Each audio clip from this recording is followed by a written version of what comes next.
Hey, what's up guys? Suplado Moto here. So yun, pag-usapan natin, medyo malat tayo. Kaya tatry pa rin natin mag-vlog today. Kasi hirap ako magsalita dahil pumipiyok tapos masakit sa lalamunan. Pero pipilitin pa rin natin para makapagbigay sa inyo ng, of course, na maganda at malupit na content. So meron tayong tropa na may girlfriend, kahit na in a relationship na yung Ea, patuloy pa rin nagte-thirst trap si Ea. Nakakalungkot na kung titingnan mo, parang hindi pinapahalagahan ng babae yung tatlong bagay. Una, yung sarili niya. Pangalawa, yung relationship niya. At pangatlo, yung lalaking nagbibigay protection at provision sa kanya. Kasi dapat pag may girlfriend ka na, stop na yung mga ganung bagay. Kasi meron ng lalaking willing magbigay sa'yo ng attention na gusto mo at yung relationship na gusto mo. Pero kung hindi mo papahalagahan yung mga bagay na yun, so what's the point of having a relationship with you?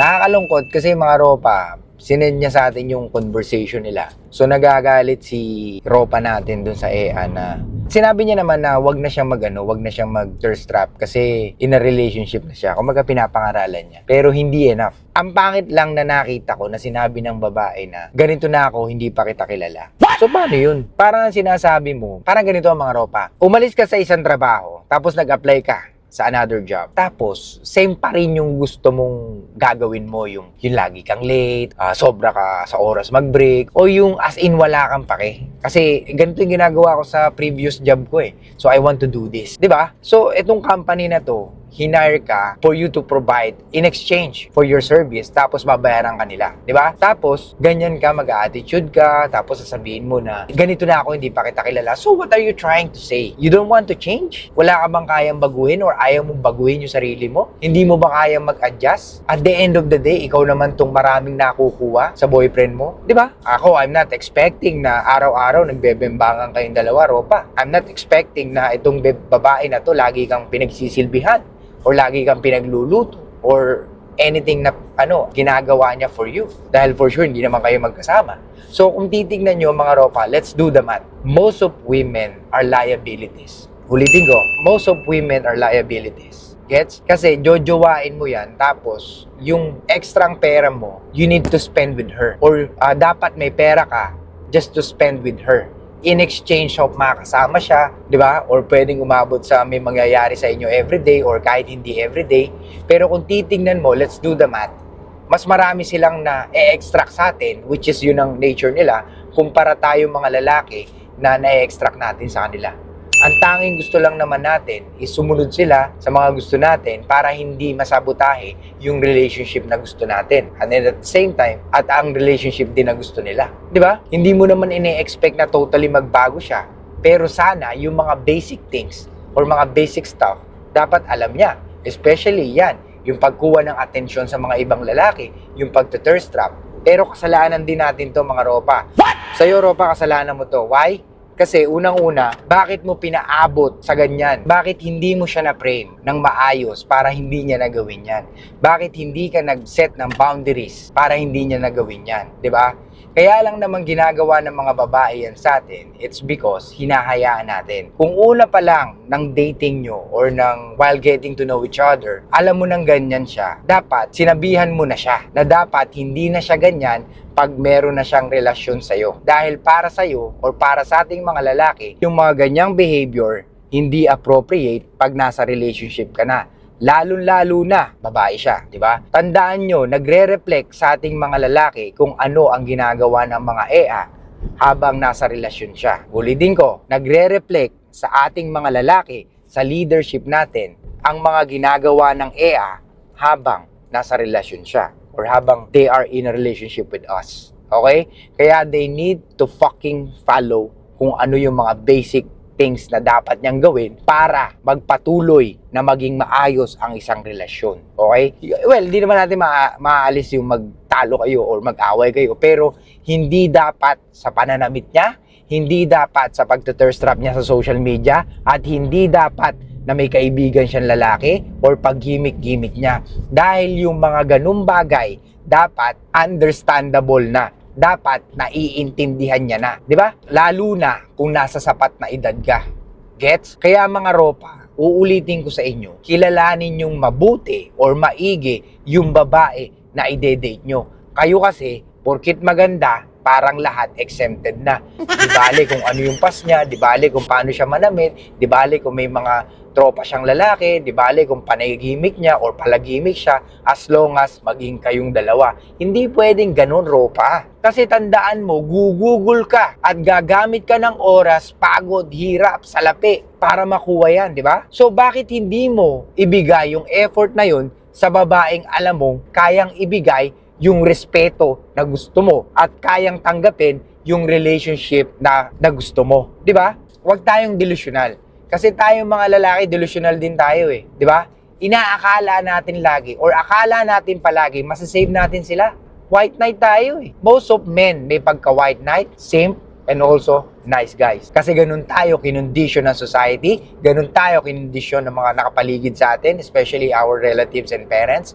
Di ba? Na you should be fucking nice. Pero hindi natin alam, it doesn't help pala pagdating sa romantic relationship. Kaya dapat alam natin yung boundaries natin. Alam natin kung paano mag-lead ng isang relasyon. Dahil at the end of the day, everything will magnify sa mga ginagawa mo pagdating sa mga ginagawa nyong dalawa. Kumbaga, you guys magnifying each other. Ano man ang ginagawa niya, it reflects on you. Ano man ginagawa mo bilang lalaki, it reflects on her. Kaya if you are very successful, ang tingin dito sa babae na to, maswerte siya, or siguro mabait tong babae na to, or pwedeng itong babae na to na momotivate itong lalaki na to. Or pwedeng itong lalaki na to, dahil matino si Ea, magaling mag-lead pagdating sa relationship. Or itong lalaki na to, marunong mag-put ng boundaries. Or itong lalaki na to, may totoong leadership. Di ba? Kaya nga, mga Ropa, hindi nyo dapat ibigay yung relasyon agad-agad sa babaeng hindi marunong sumunod. Okay? Ito ba, nabasa ko dun sa sinenya sa atin. Ano sinabi ng babae? Wala kang kwenta. Pare-parehas kayong mga lalaki walang kwenta. Parang, ba't ganun? After all, na binigay ko yung relationship na gusto mo at yung mga provision at protection, tapos eto lang sasabihin mo, wala kang kwenta. Dahil binabawalan kitang mag-thirst trap. That's very stupid. So, yung last na tanong sa atin ni Ropa, ano yung pwede kong gawin? Yung talaga magtitino siya. Well, dalawa yung pwede mong gawin. Una, mag-focus ka sa sarili mo at ituring mo siya na wala kang paki sa kanya or ituring mo siya na parang hindi mo na siya girlfriend, Ropa. Kasi pagdating sa ganung way na nakapokus ka sa sarili mo, mas naiiba yung takbo ng utak nila. Lalo na pag nararamdaman nilang unti-unting nawawala ka. Unless, hindi ganun kataas yung attraction niya sa'yo, which is proven sa mga pinakikita niya sa'yo or sa mga sinasabi niya sa'yo na hindi talaga ganun kataas yung interest niya sa'yo o yung pagmamahal niya sa'yo. Okay? Yes, gusto ka niya, pero parang nasa placeholder boyfriend ka. Gets? So, kaya i-focus mo na lang yung sarili mo kung paano mo i-improve pa yung sarili mo para next time, hindi ka nagaganyanin ng mga babaeng gusto mo o yung mga babaeng bibigyan mo ng relasyon, di ba? O yung mga babaeng gusto mong bigyan ng relasyon. Maliwanag? So yung isang pwede mong gawin, pwedeng ipaliwanag mo sa kanya. Magtanong ka, bakit kailangan mong gawin yan and for what? For the sake of attention ng mga iba't ibang lalaki? The question is why? Why you need attention from other men? Hindi pa ba sapat yung attention na binibigay ko? Kung hindi pa sapat, let me know. Or baka naman kasi masyado ka nababaitan sa akin, babe. Baka nababaitan ka na akala mo wala akong boundaries. Hindi ko pa iiralin yung galit ko, hindi ko pa iiralin yung emotion ko. Pero I just want to tell you na gusto ko sa girlfriend ko marunong sumunod, especially yung mga basic stuff. Kagaya nito, once na in a relationship ka, well, papaliwanag ko sa'yo, babe, baka hindi mo alam na once na nasa relationship ka, may mga bagay kang dapat gawin. Unang-una na dyan, kailangan mo nang itigil yung mga ginagawa mo dati na pagpapapansin sa ibang lalaki. Pangalawa, hindi ka na dapat nakikipagkaibigan sa lalaki. Pangatlo, hindi ka na dapat nagsusuot ng mga maiikli lalo na't hindi mo ako kasama. At pang-apat, hindi ka na dapat gumigimik pa. Dahil yung attention ko at naniniwala ako na kaya ako ang pinili mo dahil ako ay sapat na. Ngayon, kung hindi ako sapat bilang lalaki sa relasyon nating dalawa, then mabuti pang maghiwalay na lang tayo. Alam ko, takot kayong sabihin nyo mga Ropa. Pero, tangina, maniwala kayo sa akin. That's the very fucking powerful na kailangan mong sabihin sa isang babae. Okay? Kasi ramdam nila psychologically na takot kang mawala sila most of the fucking time pag yung mga ganyan ang pinapakita natin sa kanila. Pero kung marunong kang magsalita or magsabi or magparamdam na anytime pwede kang mawala pag hindi siya sumunod, malaki ang chance na mag-iisip-isip yan at sundin ka, Ropa. Pero nakikita ko dito sa binitawan niyang salita at sinabihan kanyang walang kwenta or karamihan ng lalaki or lahat ng lalaki walang kwenta, there must be something wrong, Ropa. What? Pwedeng may trauma siya, tapos ginawa mo, or may trauma tong babae na to at hindi pa niya na-overcome or hindi pa siya nakaka-move on sa past niya or sa trauma niya, ginawa mo at nagpaka-white knight ka. Kaya ganyan ang nangyayari sa Ropa. Gets? Kaya sa inyo dyan mga Ropa, uulitin ko, kilalanin yung mabuti ang mga babae na ide-date nyo. Huwag tayong tanga. Okay? Uulitin ko, huwag tayong tanga, bobo, pagdating sa EA. Yes, sexy, hot. Pero huwag mo naman pakita na kaya mong gawing lahat, makuha lang ang katawan niya. Tayo ang gatekeeper ng relasyon. Kaya imposible na sila ang magbibigay ng relasyon sa atin. 'Di ba? Can you please mga Ropa, baguhin nyo or i-switch nyo yung pag-uutak nyo na tayo ang may capability to give the relationship sa mga EA at hindi sila. Maliwanag ba? Kasi ang tingin nyo lagi, yung relationship at yung relationship, yung relasyon at sex sa kanila nagmumula. No, hindi. Yes, yung sex sa kanila nagmumula, pero yung relasyon sa atin nanggagaling yan at ibinibigay natin sa kanila.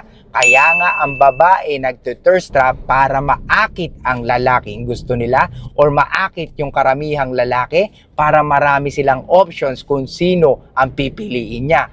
Tayong mga lalaki, pag wala kang trabaho, wala kang pera, or wala kang galaw, or wala kang bitaw, expect mo mahirap humanap ng EA or alam mo sa sarili mo na mahihirapan kang makahanap ng EA. Kaya nga, lagi ko sinasabi, wealth, health, and relationship. Laging mataas ang wealth dahil yun ang card natin para makapunta kung saan-saan and at the same time, may freedom kang to choose kung sino ang gusto mong babae. Okay? Kasi yung mga babae nasa 7, 8, 9 talaga, mahirap ng ilid dyan mga Ropa. Dahil ibang-iba na ang mundo nila. Lalo na kung maraming lalaki, kaya silang alokin ng travel or ibabahay kita, ikokondo kita or bibigyan kita ng budget for mga, let's say, 50K, 100K. Sino ba naman ayaw doon bilang babae, di ba? Hindi na sila magtatrabaho. Pero habang tumatagal, mas nagiging bobo yung mga ganun, mga Ropa. Why? Kasi hindi nila nagagamit yung critical thinking nila na ang tanging nagagamit lang nila is yung kanilang emosyon and yung ganda nila. Okay? So, hindi nila alam na tatanda rin sila. Pagtanda nila, nasa na? Yun lang mga lalaking nice guy. Nasa na yung mga lalaki nang liligaw sa akin, ba't wala na? Or makikita nila yung mga, yung mga tropa nila, may mga anak na, may pamilya na, pero sila, wala. Ang iniisip pa rin, paano sila magiging maganda. Diba? Walang progress. Kaya mga Ropa, piliin nyo talaga yung mga babae talaga na kahit paano napalaki ng magulang ng maayos. I'm not saying na hindi sila pinalaki ng maayos. What I'm trying to say here is, pag alam nyo yung babae, puro thirst trap, puro barkada, alam nyo mahihirapan kayo sa ganyan. Mahirap makipagtalo sa babae mga Ropa. Dahil hindi kayo mananalo. Dahil tayo, pinapairal natin is yung pagiging logical natin. Ang babae, ang pinapairal nila is yung emotions nila. Kaya never tayo mananalo sa kanila. Okay? So, balik tayo. So, sa'yo, Ropa, ulitin ko, yung dalawa na lang yon ang gawin mo. Mag-focus ka sa sarili mo, hatayaan mo siya sa ginagawa niya hanggang sa maramdaman niya na lumalayo ka, then tingnan mo kung may gagawin siya. Ngayon, kung wala, ibig sabihin talagang wala siyang interest sa'yo, Ropa, or hindi ka niya nakikitang pang long-term boyfriend ka. Ang nakikita niya sa'yo is only placeholder boyfriend. Kasi yung mga ganyang babae talaga na ilalagay ang lalaki sa placeholder boyfriend, naghihintay pa rin yan ng pinaka-the best. Okay? Or yung isa, is pangaralan mo siya or sabihin mo sa kanya na ganito dapat pag nasa relasyon ka na bilang babae. Tanungin mo siya, alam mo ba kung ano dapat ang babae sa isang relasyon? Ngayon, kung hindi niya masagot yun, then you need to tell her kung ano yung sinabi ko sa'yo. Okay? Yung mga simple stuff, kailangan niya magawa. Yung mga simple things, kailangan niya gawin yun para magkaroon kayo ng fruitful relationship. Ngayon, kung hindi niya gagawin yun, mas mabuti maghiwalay na lang kayo, Ropa. Sabihin mo sa kanya, stop na natin to dahil nagsasayang lang tayo ng oras. If you want to do thirst trapping, mga ganyan, magsuot ng provocative clothes, then I will let you. Pero ayokong nasa relasyon tayong dalawa. Ganun lang mga Ropa, ganun kasimple. Okay? Kailangan mo lang ng bayag.